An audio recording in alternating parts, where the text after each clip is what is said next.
Well, great. Welcome back. Maybe we start that over. Yeah. Go ahead. But we say welcome back every time. Okay, I think... What if this is the first time? Except, well, it might be, but I think that what we should do is have Zach just keep that whole front on there.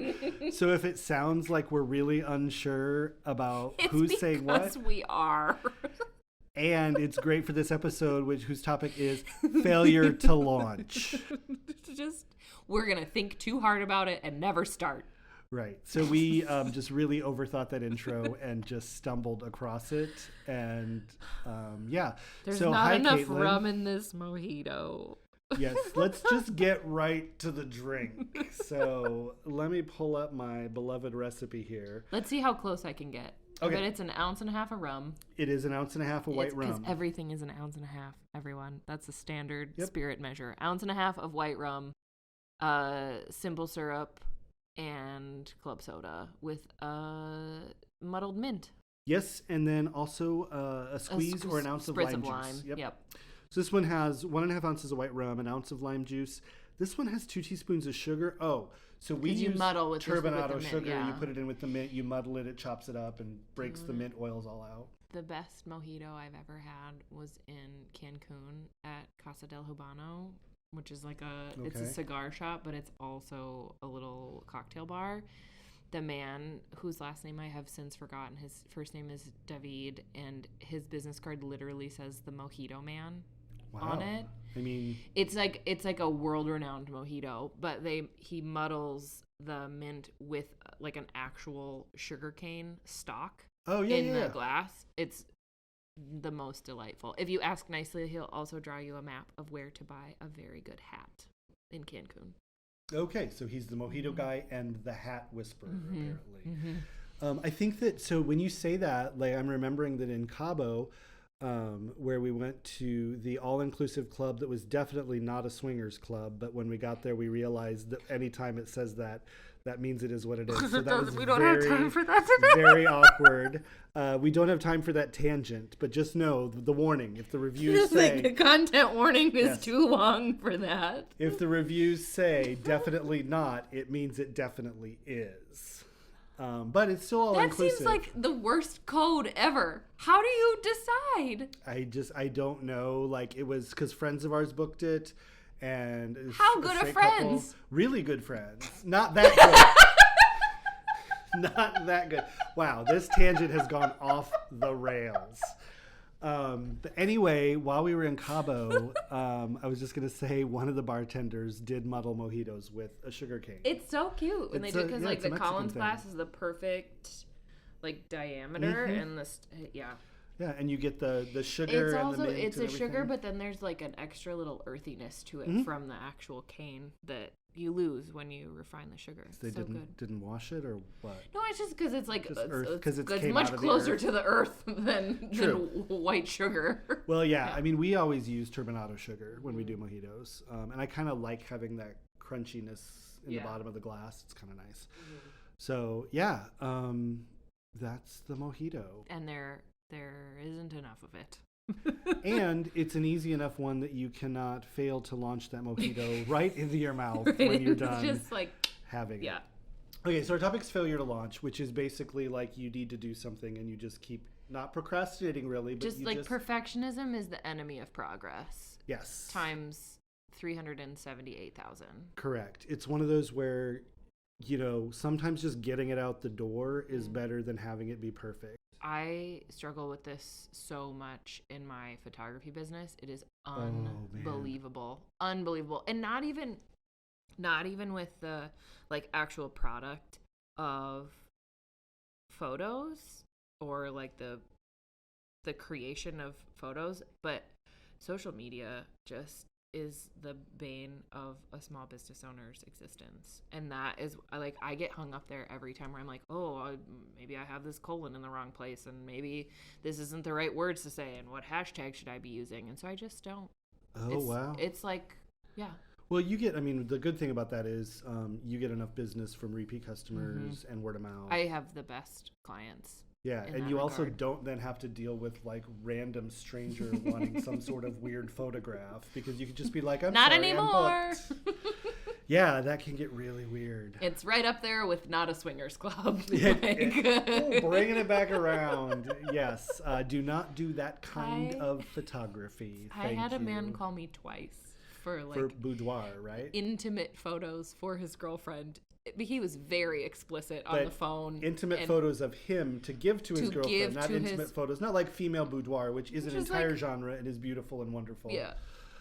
I wasn't ready to celebrate that particular human form by myself with a stranger. I mean, I could see that. I could absolutely. I need a very specific referral, and then I also never need to see you again. Yes, you need to be from out of town, and a current client must recommend you, and you may never come back to town after your photos. I need 3 references and a promise that we will never look each other. No, that's probably not true at all. Yeah, I mean, it's just your specialty isn't that anyway. It's, families and kids and headshots and things like that. It's people, but people with clothes on. That's my preference. Yeah. That's my preference in most things in life. It's just easier that way. So it seems less awkward. Yeah.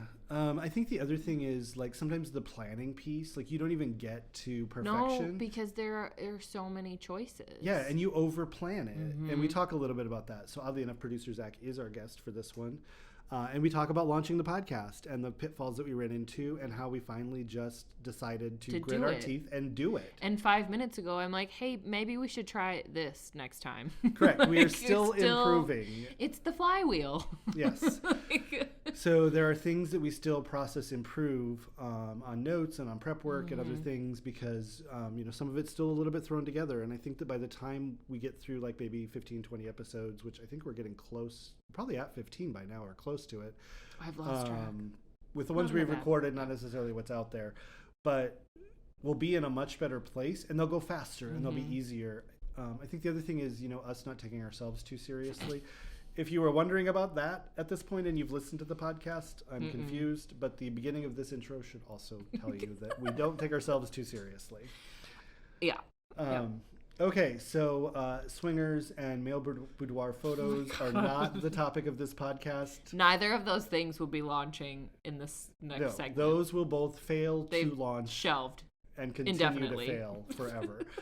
For us, anyway. Not that there's anything wrong with either of those. It's just not our thing. That's not my yum. I'm not going to yuck someone else's yum, but that is not my personal yum. Well, and also, if you're going to get into it, you kind of want to know up front that that's what you're headed into. Upfrontal. Yes, upfrontal.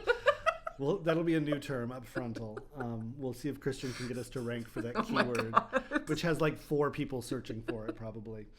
All right, so failure to launch. Let's just put a pin in this intro and dive into the topic.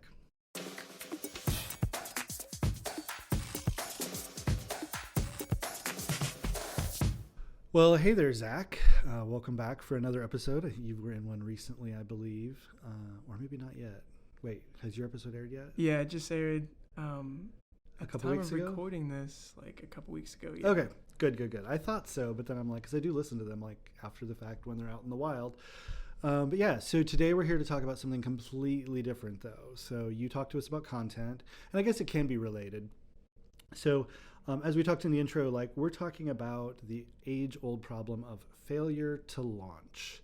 Yeah, something I'm pretty familiar with, especially with this podcast. That's kind of, I think, why I'm on here is because putting together this podcast was a whole ordeal. But yeah.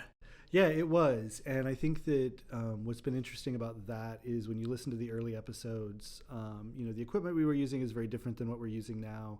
And actually, some of the early episodes will air after this, so you may hear some differences then. But it was one of those things where when you're doing something new or you're trying something new, or even if you're doing something familiar, you can hit that point where you're just stuck, right? And you just can't get it out the door. Exactly, yeah. I think one of the things that I definitely struggle with is not overthinking things like that, like not overthinking like a million different things and preventing something from getting out the door. But yeah, definitely want to get into that today. Right. Yeah. So, like, I mean, a good example with the podcast, we don't need 2 years worth of topics and all of the talking points written to be able to record an intro or an episode or a teaser, that type of thing, or even to start recording 2 or 3 episodes. We didn't even need to have the order of the episodes because the order we record them in isn't necessarily how they're actually going out there, right? Nope, yeah, we just pulled together a lot of different episodes with a lot of good topics and then kind of went from there with how we were going to order it out. But so talk to me a little bit, because like getting the topics is also hard because then you've got to figure out the research and everything. So I know that was something we were kind of overthinking in the beginning. So how did we actually get over that hump? So with the topics, I think we just really tried to get really good in-depth topics at the beginning. And I think because of that, I kind of overthought like, every topic needs to be well thought out and researched. But as long as we have a good topic with people that know what they're talking about, it's kind of just, we can just pull together things a lot faster instead of writing out, a whole list of questions and maybe potential answers. We can just write talking points down, which is actually kind of what we did for this episode. So right, because I remember when I interviewed Christian, it was like 2 pages of questions, and he had like actually taken notes on answers and had those on a card. And then the most recent ones, like to your point, like this is not even a half page; it's really 5 bullet points ish on this about things we want to talk about. So I think that was one thing. I think the other thing was just go to those things that people know really well and that they can talk about. So things that don't require a lot of research, they don't require a lot of prep or planning for the answers. And I think some of those became some of my favorite episodes so far. Like when Caitlin and I went off on our culture rant, it ended up being 2 episodes because we just wouldn't shut up. And that ends up being really relatable, I think. Yeah, for sure. I think really easy. I think you got to let people talk about what they know best. You got to let people drive the topics and the discussions themselves. You don't want to like lead the discussion too much, because at the end of the day, this has to be very conversational and fun.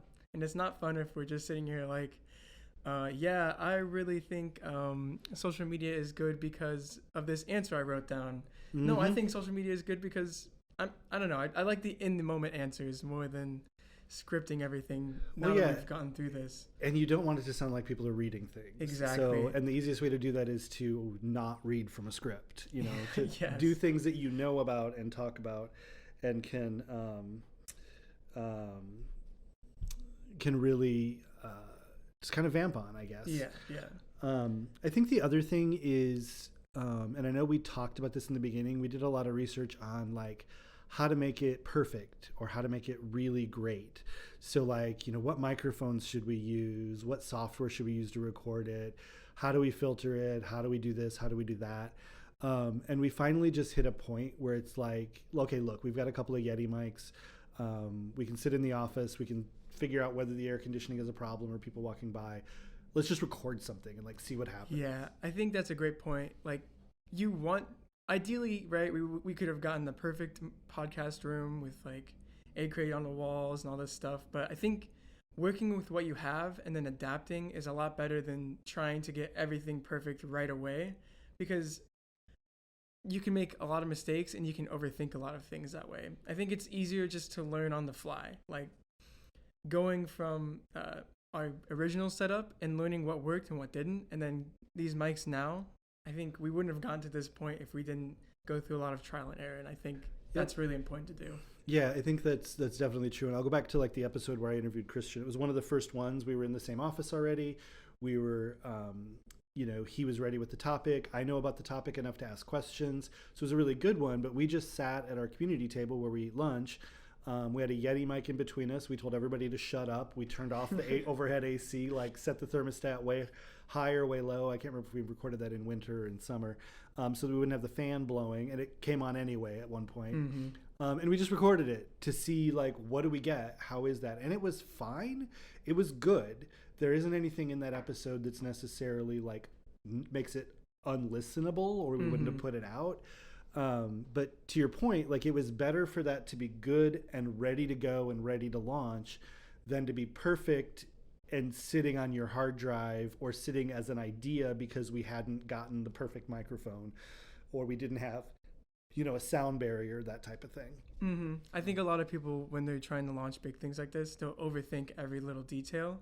And it's important just to do the best with what you have and strive for perfection, but don't expect it, I think, is a good way of thinking of it. Absolutely. And I think we didn't cut corners necessarily or try to do a bad job. We did the best we could with what we had. And we also had a plan. So like we had a huge plan and we really just cut that back. And it was like, okay, let's use the mic we have. Let's use these 4 topics and let's just get them recorded. And we kind of trialed and errored it. We tried recording in our pod in Omaha as well to cut back on background noise, and that worked pretty well. We did some remote recording with software. That worked pretty well. We recorded in Caitlin's attic bar, and that worked pretty well. And now we've actually got it down. So with the mics and the noise barriers, we can have multiple mics, multiple channels, multiple people. And the quality just has improved significantly. But again, there's 8 or 10 episodes out there that are that experimental process and that really pushing forward.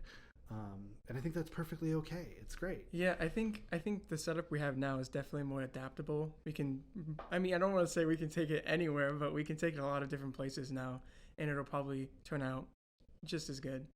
Yeah, we could take this almost anywhere, I think. And, it was important for us also to kind of get that figured out before we started, working on client podcasts and doing this for other people. We're doing it for ourselves. And I think that's another thing with failure to launch is look at your risk. The risk of doing it for a paying client who's out there and expecting our expertise and fudging our way through it is a lot greater than the risk of us recording our own. I mean, worst case, we look at it and go, well, that didn't work. That's a piece of crap. And we re-record it or we reset it or we just scrap the whole idea.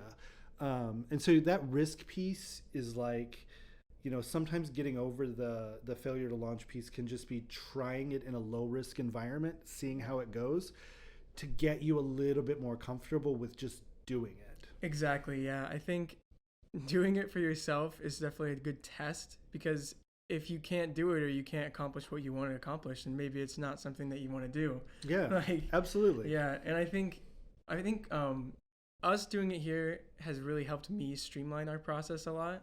And every problem that comes up with maybe somebody's tapping their boots or something like that, every problem that comes up is just a new challenge for me and a new thing that I learn, so that if that problem ever comes up again, I can just adapt and overcome it.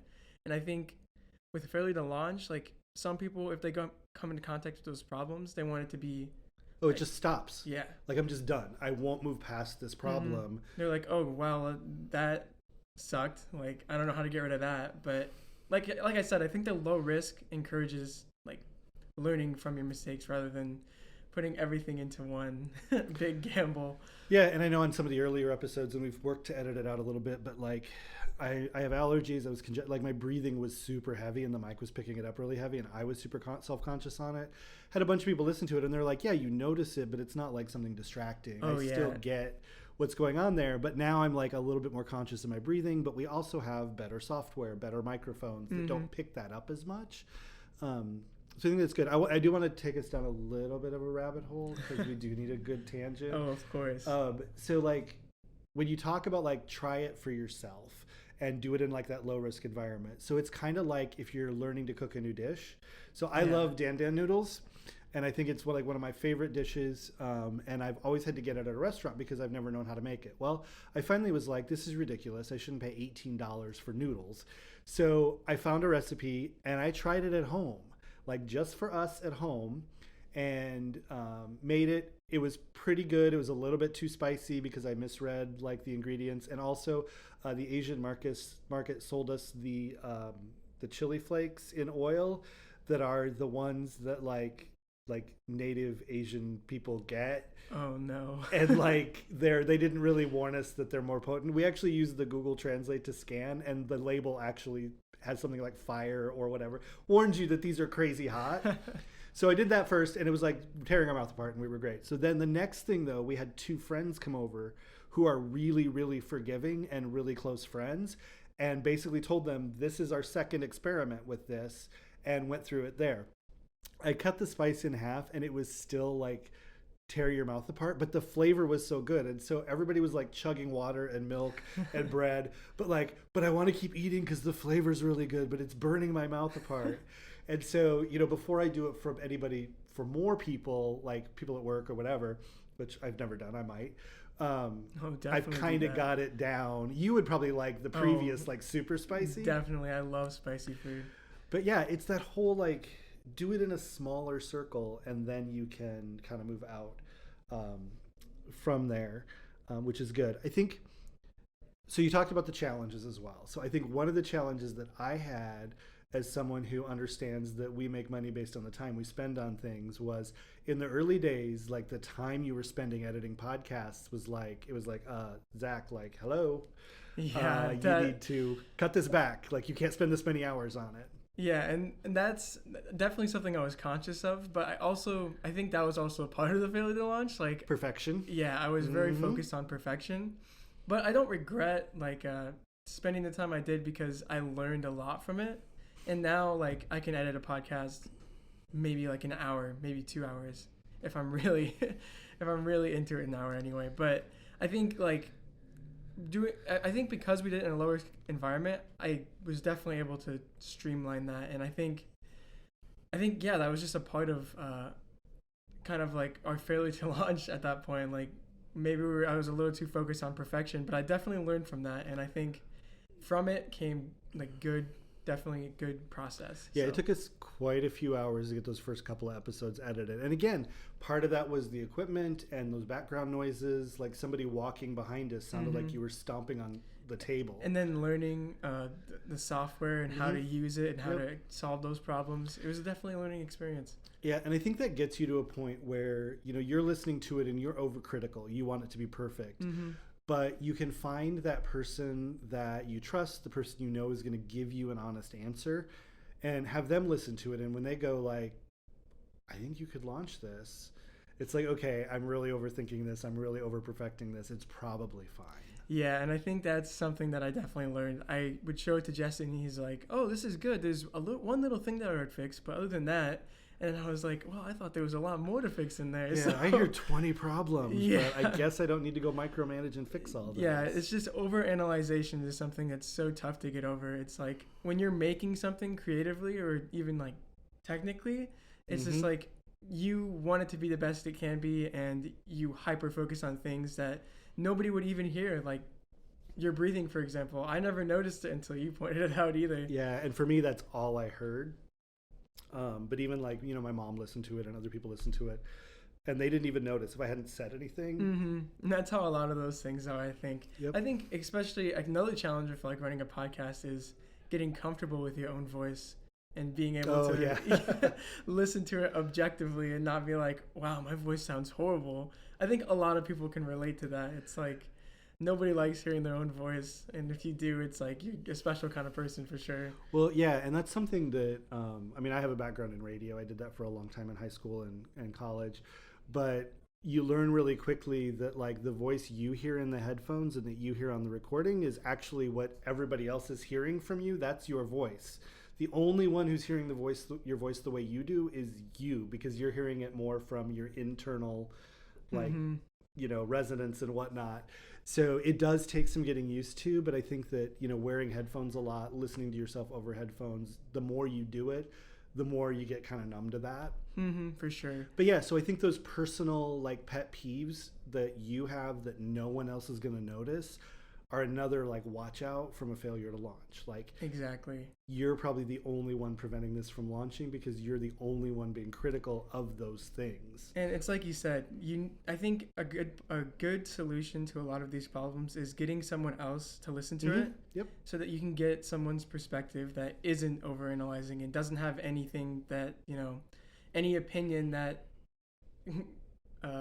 they don't want it to succeed as much as you. They're just coming in from the outside, not knowing anything.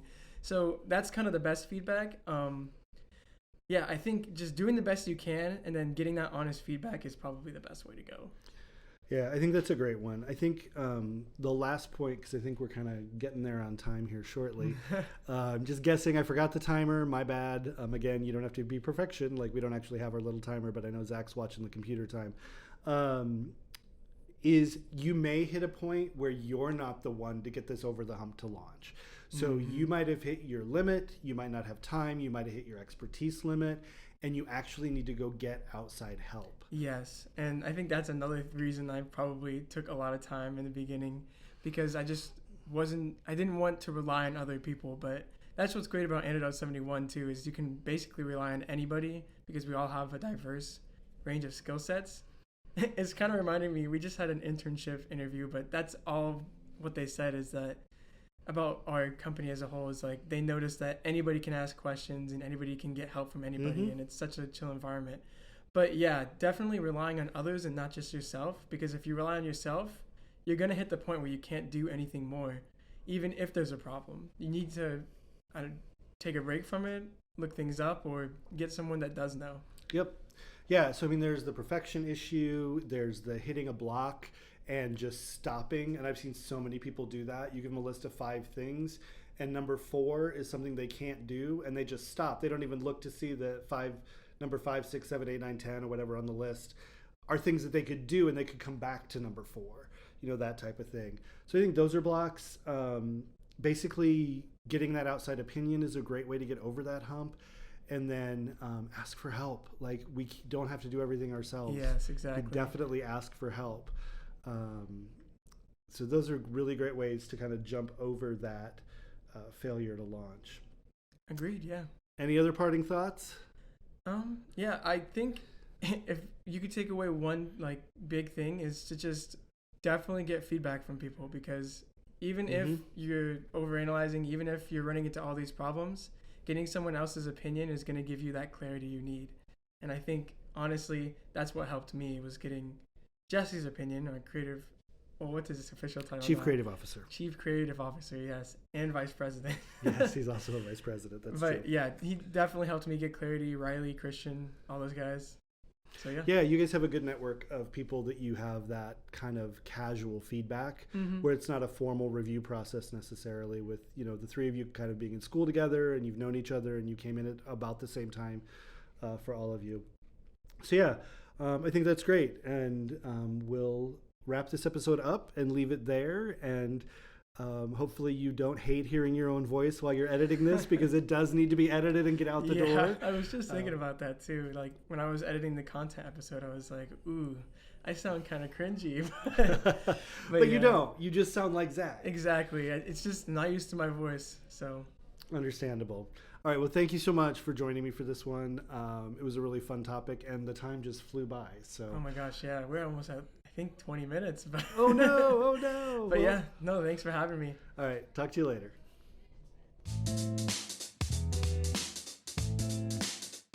So when it comes to launching something new, remember that done is better than perfect, and launched and good is way better than stalled while it waits for perfection. The easiest way to get over this is to get a second opinion from someone you trust. Odds are it's ready to go, and you're just overthinking it.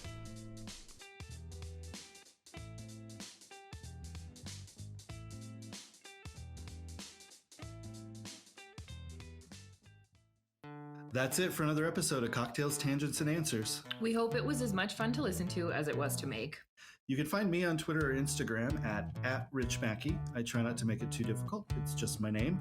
And you can find our agency at Antidote_71. That's ANTIDOTE_71 on Twitter and Instagram as well. And you can find me at home sipping a craft cocktail prepared by my in-home bartender.